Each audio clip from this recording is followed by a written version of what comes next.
Hey guys, happy 2022. As promised, I am going to go ahead and provide some videos of the requests that y'all have given to me. Today's video is all about the supplies that I carry with me from point A to point B. This is Ripley's bag.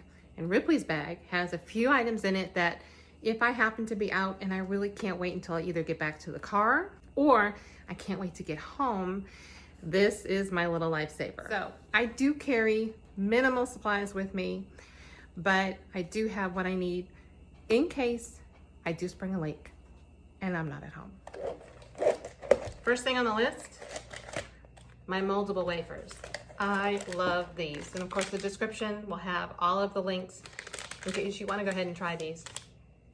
This is probably going to be backwards on the camera, but these are Natural ConvaTec moldable adhesive skin barrier with hydrocolloid flexible collar. And basically they're moldables. So it comes in a close enough version of what I need. This is really small, but what you do is you actually roll it back and then you stretch a little bit. And when you roll it back, it creates this nice little collar. If you watch my video on how I change my Ostomy appliance, I do that specifically in there. But I love these because they stretch, they mold, they hug my stoma. Swear by these. Next on the list, these are my pouches because I do like the 2-piece. This is the mini pouch, which I love if I'm going to go swimming, going to go to the beach, or I'm going to go to the pool, or if you want to have it because you just want to have a small bag at times. That's what these are for. Love these things. And then my regular bag, pouch, whatever you call it. These are also ConvaTec, and these obviously fit with that moldable wafer. I like these because there is this wonderful fold closure, and when this is on my body, just fold it up. Give it a little press. You got the Velcro there and this little pocket that you can fold it into as well. See how neat that is? Love it. Love it. I can get anywhere from 7 to 14 days out of one pouch. I get about anywhere from 7 to 14 plus days out of a wafer. If you want to know why, you can definitely watch my rinse my pouch video. Say that 5 times fast. But I believe rinsing my pouch actually extends the life of my unit.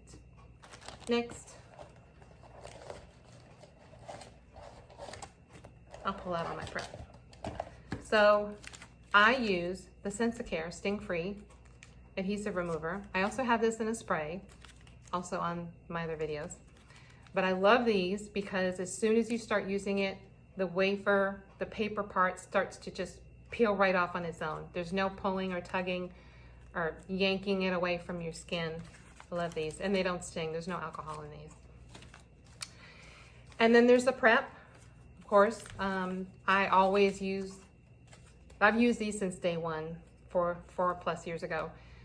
These have saved my skin. Whenever a leak does get through to the other side of the wafer, I don't have any irritation. It's very rare that it happens, but when you pull off your wafer and you see anything on the inside, that means something got through. It may not have been a full-blown leak that actually came out through the sides, but it did leak onto your skin.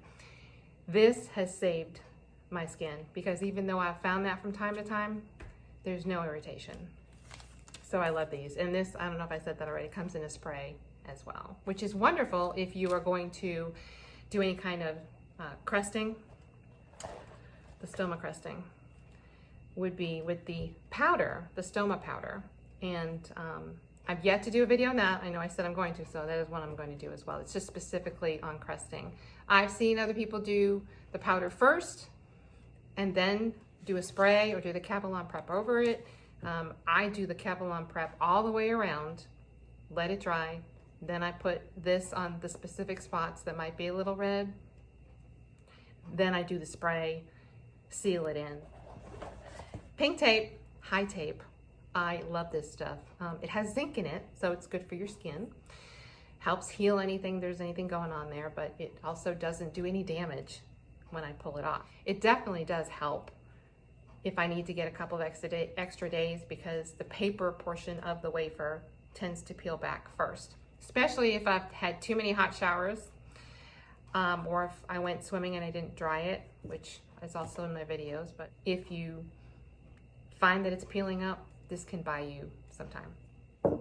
That is if you're not leaking. Of course, if you're leaking or if you're itchy, go ahead and change it. But if it's just the paper that's peeling up, I have found that I've bought a lot of time just by using this. And then last but not least, a little mirror. And this one is courtesy of ConvaTec. This little mirror is what I will use underneath my stoma to make sure that I clicked everything correctly, because there are little clicks on here.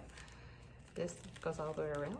You have to hear 4 clicks to make sure that it actually did adhere to the wafer. That's the only challenge with a 2-piece. You just have to make sure it stays on. And then I also have a belt. I don't carry it in my bag, but I wear it. So that helps keep the wafer on too. And a little word about these. When I was in the hospital, my amazing stoma nurse ordered me supplies from all of the major manufacturers that we have here in the US. It's ConvaTec, there's Coloplast, and then Hollister. And even before I left the hospital, she had those on the way to my house so that I had them when I got home. And then of course I had a contact person there if I had any questions at any one of those manufacturers as well. I did use a different supplier in the beginning. It didn't work out in the long term. I ended up switching to another one. The one that I currently use is EdgePark. And I have not had any trouble with supplies with EdgePark whatsoever. So that is something that I just wanted to share that is helpful. I know that people watching this may be in other countries, so definitely check with your stoma nurses. But before I go too long on what I was intending to be a short video, this is what I carry with me. And multiply this times 3, as well as extra undergarments, extra pair of pants, extra shirts. So I have something to change into if I need to. Baby wipes. And the baby wipes that I use, I'm going to post a picture of that as well. Hopefully this has been helpful. I really appreciate you guys sticking with me to the end of this video. If you have any questions or comments, definitely put them down below in the comment section. Let me know if this has been helpful, if I missed anything, or if you want to see any other information regarding any one of these products. Remember, just because you try one, if it doesn't work, there are so many products out there. Definitely contact these manufacturers and see if you can get some samples. They're always willing to. I still have plenty of samples that I haven't used yet. So definitely go ahead and get yourself some samples. And we'll see you on the next video.